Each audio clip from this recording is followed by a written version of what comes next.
vamos a estar escuchando en un ratito a ustedes. Gracias por sus mensajes de voz al WhatsApp de ADN en el más 569-8521-2360. Gracias también a los que nos escriben siempre en el hashtag ADN Hoy en X. En una semana de desorden oficialista, incluso entre los ministros, el presidente José Antonio Kast ya está en el Palacio Presidencial de Cerro Castillo para encabezar esta mañana su 7º Consejo de Gabinete. Una instancia que tiene varias antesalas, entre ellas, por cierto, el tema de la seguridad, el trámite de la reforma en el Congreso, el próximo trámite del presupuesto también en el Parlamento y la participación del mandatario en el denominado Foro Madrid. Diana Copa, ¿qué tal? Buen día. ¿Cómo les va? Muy buen día. Sí, 7º Consejo de Gabinete del presidente José Antonio Kast, que comenzará en los próximos minutos desde el Palacio Presidencial de Cerro Castillo en Valparaíso. La cita se produce luego de una semana marcada por tensiones y diferencias tanto al interior del gabinete como en el oficialismo por la polémica con Argentina a propósito del Estrecho de Magallanes, las discrepancias en torno a la reforma de seguridad y la próxima discusión del presupuesto. En este escenario, el presidente se va a sentar a la mesa con sus ministros para abordar las prioridades de las próximas semanas y de alguna forma enfrentar este escenario con una mayor coordinación y alineamiento al interior del Ejecutivo. Se espera que sea un consejo extenso porque va a comenzar en los próximos minutos y se prolongaría hasta las 15 horas, y uno de los temas que podría estar sobre la mesa es precisamente el presupuesto, el que se deberá presentar el próximo 30 de septiembre ante el Congreso para su discusión y que ya ha generado diferencias al interior del gabinete considerando las distintas prioridades de cada cartera. Es conocido que este debate ha provocado diferencias en más de una oportunidad entre el ministro de Vivienda, Iván Poduje, y el titular de Hacienda, Jorge Quiroz. Este último precisamente ayer señaló que, aunque le digan que es devoto de la Virgen del Puño, su responsabilidad es cuidar los recursos del Estado. Eso sí, aseguró que en materia de seguridad no habría problemas, dejando entrever también una de las prioridades claras del Ejecutivo.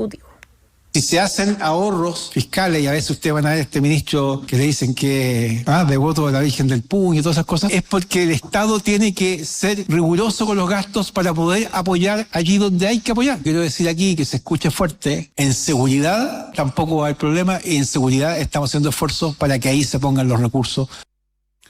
Ya, ese es uno de los temas. El otro, Diana, ya lo anticipábamos, ¿no? La realización la próxima semana en Santiago del Foro Madrid. Esta es una instancia que justamente se fundó el año 2020 en la capital española, a instancias del grupo ultraderechista, del partido de ultraderecha española Vox, y que reúne justamente partidos y movimientos de ese sector de la política, y que en sus reuniones anteriores se ha tratado incluso de diferenciar de la derecha tradicional, y por eso parte importante de la controversia que se ha generado incluso al interior de Chile Vamos.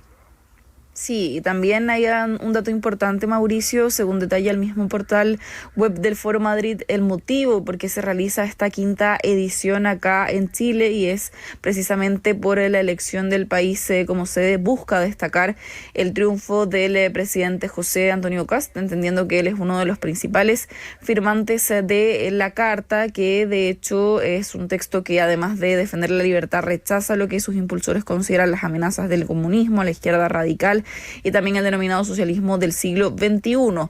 Entre otros firmantes figuran el presidente del Partido Español, Santiago Abascal, el Partido Español ultraderechista Vox, también la primera ministra italiana Giorgia Meloni y el presidente de Argentina, Javier Milei, quien, según pudimos confirmar con la Casa Rosada, llegará a Chile el próximo 3 de septiembre. Y precisamente por el perfil de quienes participan y por los objetivos de esta instancia, la asistencia del mandatario ha generado inquietud no solo en la oposición, evidentemente, sino también en el interior del propio oficialismo.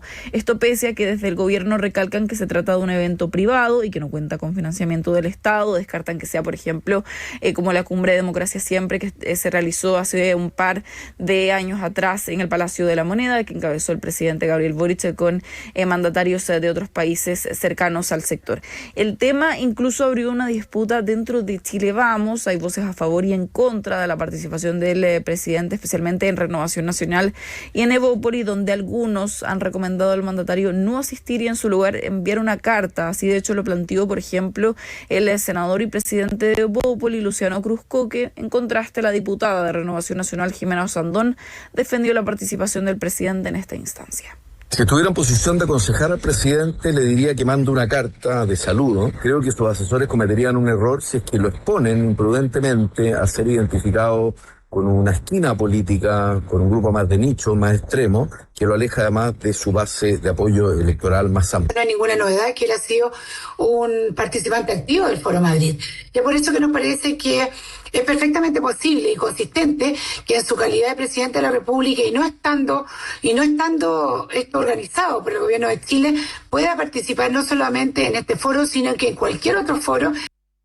Ya, está por verse porque en el fondo la decisión de la moneda ya está clara, ratificaba la participación del presidente José Antonio Kast, que hasta acá había estado en ese foro de Madrid, incluso en la firma de esa carta cuando todavía era candidato. Recordemos que José Antonio Kast tiene en el cuerpo al menos 3 candidaturas presidenciales. Esta sería la primera vez que asiste casi como anfitrión, porque estamos hablando de sede en Santiago, y como mandatario, digamos, ¿no? Habrá que ver qué rol cumple también Milei, porque se hablaba de panelista, bueno, en fin.